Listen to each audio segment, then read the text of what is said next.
The boredom of normalcy and the numbness of mediocrity stiffens your passions.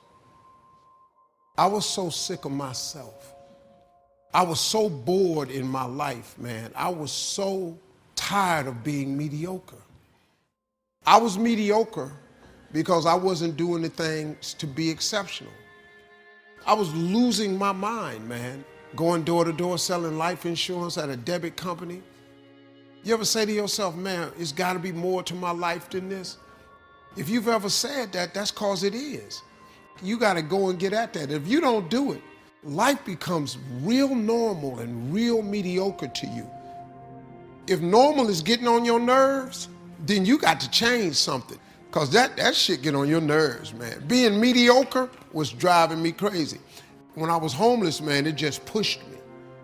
Poverty, I was sick of it. And homeless is a whole nother level of poverty. I ain't trying to be preachy or nothing, but that pushed me towards my faith. Because I had lost my faith, man. I thought God wasn't listening. He was listening. I just wasn't asking for nothing. See, once you commit yourself, the how will come.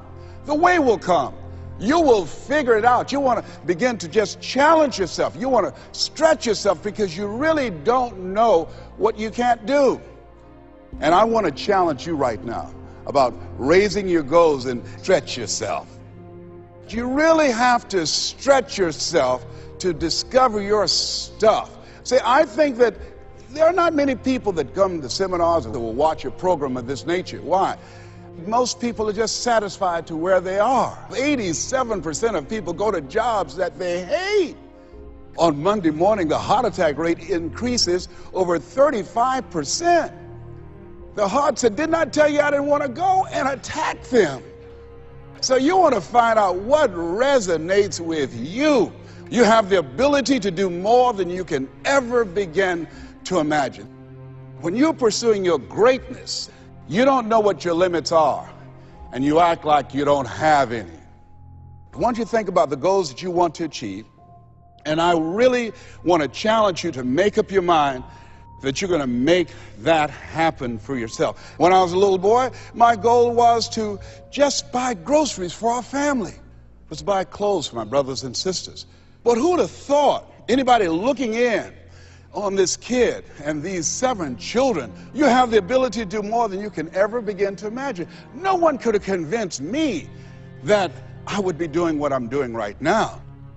You were born to do something great with your life, regardless of where you come from, regardless of what you've been carrying with you. We put this gun to our head every day that tells us we're not enough.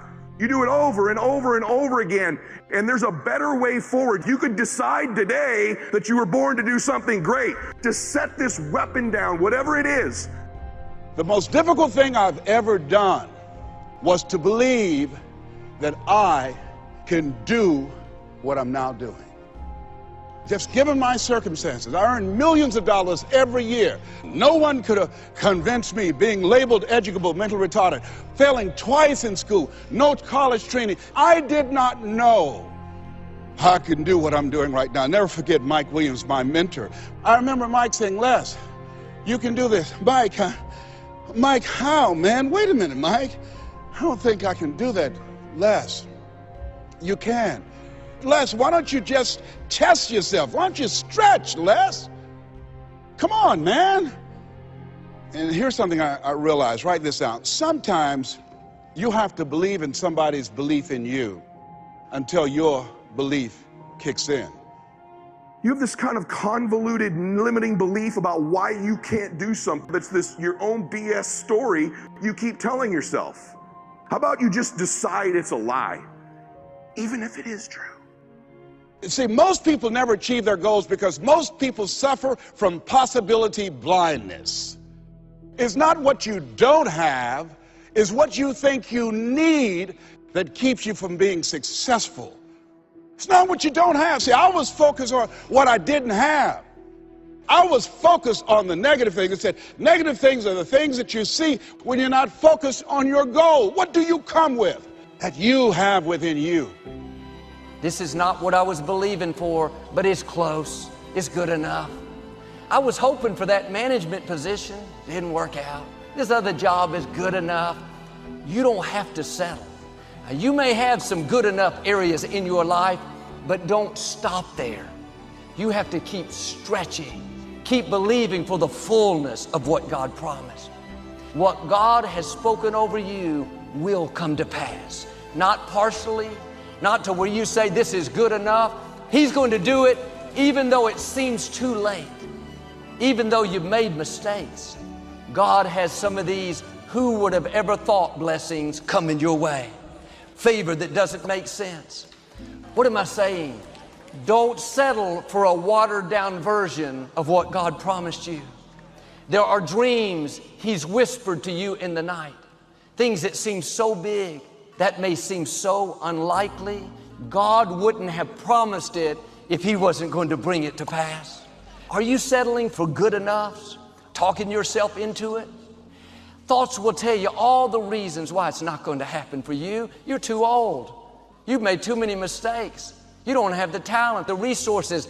None of that stops our God. There are some far out things God has in your future. Goals and dreams that you can't accomplish in the natural. The good news is God knows how to do the extraordinary. But sometimes the reason we settle is life hasn't turned out the way we thought. Unfair things have happened. Now we've lost our passion. The truth is, we've all had bad breaks. We can all find a reason to live offended, angry, but if you'll refuse to settle, on the other side of that hurt is a new level of your destiny. Press past the disappointments. Press past those lonely nights. What if my father would have settled in poverty? I wouldn't be up here. What if Joseph would have settled in bitterness, betrayed by his brothers? He would have never become the prime minister of Egypt.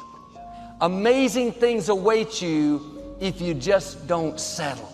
The enemy would love for us to get so discouraged, so disappointed that we settle on the way to our destiny. This is what happened with the Israelites. God brought them out of slavery, made it next door to the promised land.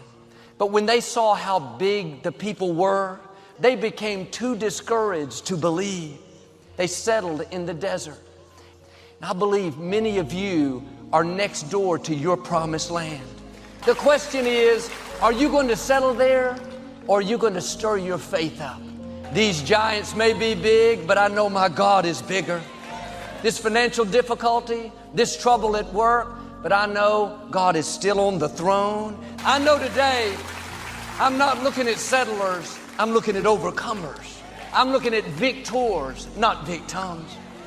Now, not settling may mean getting training so your gifts can come out in new ways, developing your business plan, meeting with mentors to bring about your goal, joining a support group to help break the addiction. It may mean putting more effort into your marriage.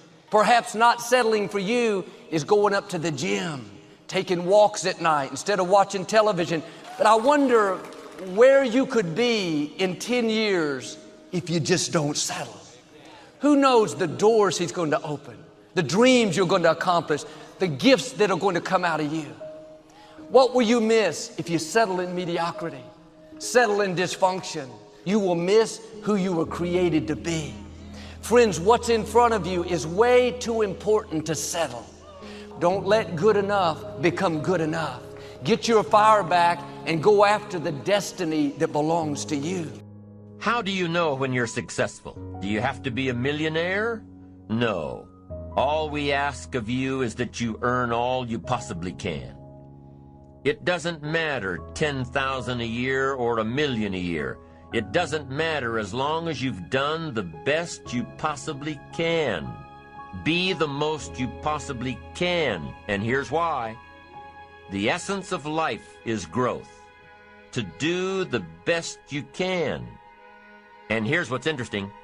Humans are the only life form that will settle for less. Now, why wouldn't human beings strive to their maximum possibility? Here's why.